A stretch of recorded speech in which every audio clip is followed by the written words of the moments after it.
The European Union institutions are there for everybody, regardless of religion, belief, life stance, philosophy, values. It should be there for every single European citizen. Every European citizen should feel represented by those institutions. They should also feel that they have equal access to those institutions.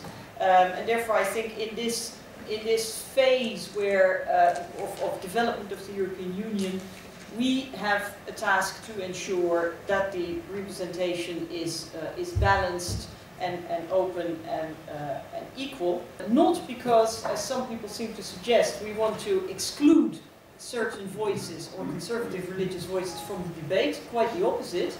I think everybody should be involved in the debate, but in an open manner.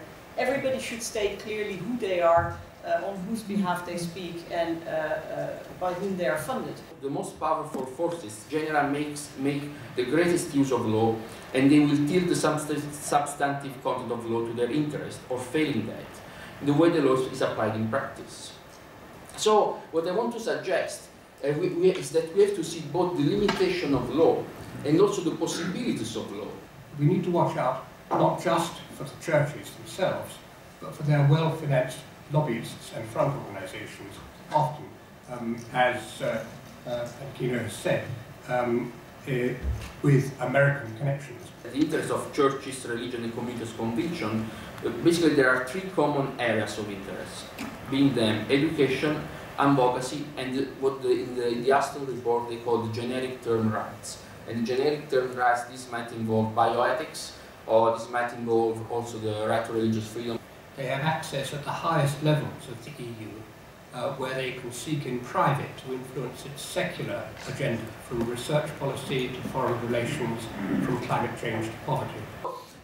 I'm sorry to say that in Brussels that probably the battlefield is shifting from Brussels to Strasbourg, but this is probably one of the main trends that I see today in the religious lobbying. So lobbying is becoming not only lobbying the legislation, but also advocacy before the court, especially the European Court of Human Rights. What do all these organisations have in common, except for a load of money and an evangelical fervour?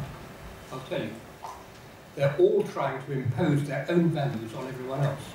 And if they can't impose their values, then they'll use the law to impose behaviour that conforms to their own narrow religious notion of morality. There are more religious groups. Religious groups are more organised.